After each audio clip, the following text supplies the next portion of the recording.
Hi, what's up guys, it's TJ here, and you may or may not know that Sony just announced its new Sony A9, which is a beast of a camera, man. As far as tech goes, as far as specs goes, this thing is equipped with everything you need, man. It's one of the top-notch cameras out there right now as far as DSLRs and mirrorless cameras go. And I've been looking at this thing. I'm a Canon guy, I have a Canon system. I'm invested in the Canon system. Is this enough to make me switch over to Sony? Not just yet. I'm not ready just yet, and I'll tell you why. I'll explain. Like, a few of you probably already know that I have a few words for Sony and their premature tech. I mean, they have the Sony RX100 series where they have the overheating issues and the limited 4K ability of that camera, which kind of irked my nerves. And also the A7 series where the battery life was very poor, and a lot of people have issues with that. So I have a few words about that stuff. But Sony continues to push the limits of photography and videography with their cameras, and also just the capability overall of their cameras. They continue to push it and push the limits of that stuff. And I see you, Sony, you guys are doing it right now. You guys are doing it. But I'm still gonna hold on to my DSLR. So let's talk about what's so eye-catching about this camera to DSLR guys like me, and also just Canon guys and Nikon guys who have stuck with the mirror cameras and haven't switched over to mirrorless yet. First of all, this thing takes pictures at 20 frames per second, which is insane. It's almost video fast if you're shooting at 24 frames per second. And it does all this with no blackout screen, so you'll have no black or pause screen between each shot. Doing it again. This is continuous shooting right now. You're shooting right now. It will just rapidly take these pictures and you can see everything on the viewfinder, which I find pretty awesome. And this is definitely an indication that Sony is targeting the sports photographers and action photographers with this camera, but they don't seem to have like a lot of lenses for action and sports photographers, which is kind of interesting, but I'll talk about that later. This thing has 693 autofocus points, which is pretty insane. It's like 93% of the image covered by autofocus points, and that's just insane. And it also says it can do this with like autofocus at like 60 times per second. Now, even though I have issues with Sony for releasing the RX100 with the overheating issues and all that stuff, the 4K video on the RX100 was crisp.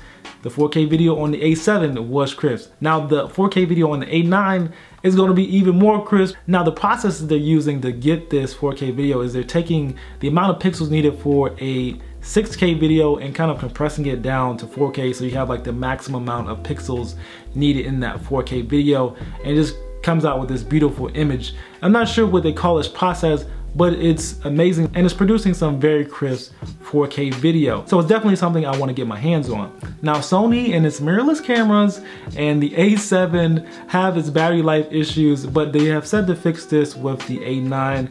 The battery life is supposed to have 2 times the capacity of what was in the A7, so that's a plus. Now, will that give you enough battery life for what you're doing? You probably still have to buy a lot of batteries for these things. Honestly, you really don't know what you're gonna get. So if this is an issue for you, if you are concerned about battery life, I will wait until people get their hands on it and actually field test this thing in real life situations. You're adding all these different features to it, as far as, you know, you have digital viewfinder, you have 5-axis image stabilization, you have advanced autofocus, you have rapid shooting going on. It's a lot going on with this camera, and it sucks battery life just out of this camera. So it needs a high battery capacity to be able to work for a long period of time. And I don't think that battery technology has gotten to the point where something this small will have enough capacity to last for a long period of time. Now, all the specs look great and this thing is amazing, but what keeps me from switching from Canon over to Sony, and to be honest with you, is mostly about the lenses. So if you don't know, Carl Zeiss and Sony pretty much have a partnership. They're 2 separate companies really. Zeiss lenses produce some beautiful images and very sharp and crisp images, and their partnership has been working well so far. But if you really think about it, I feel like Sony has put out these mirrorless cameras for compactability and small design and all that stuff, but the lenses and the technology of lenses hasn't caught up to that yet. And I really feel like the cameras that Sony is producing is actually way ahead of the lenses that they're able to produce. And the lenses and Carl Zeiss is trying to play catch up and provide lenses for what Sony is making. So one thing is that Sony lenses on average are pretty much more expensive than Canon or Nikon lenses. Now they have some lenses out there that are really nice quality, but I feel like there also is a lack of variety in those lenses they have put out. I would like to see just more there on that side. I mean, because it is about the camera, but it also is about the lens that you're shooting through. So once they start to build up that, I would love to switch over. And also you do have the ability to have adapters and things like that, but I don't want adapters. And also for mirrorless cameras, the biggest benefit in my opinion is the compactability, but you actually lose that when you go to your pro lenses, Sony pro lenses. You actually end up being the same size or larger than a DSLR. Now it looks pretty cool, it looks pretty badass with having a small camera and this huge lens, but you know, if the biggest benefit of mirrorless cameras is its compactability, you kind of lose that when you add the pro lenses. And I think it's due to kind of the physics of how lenses work and how cameras work.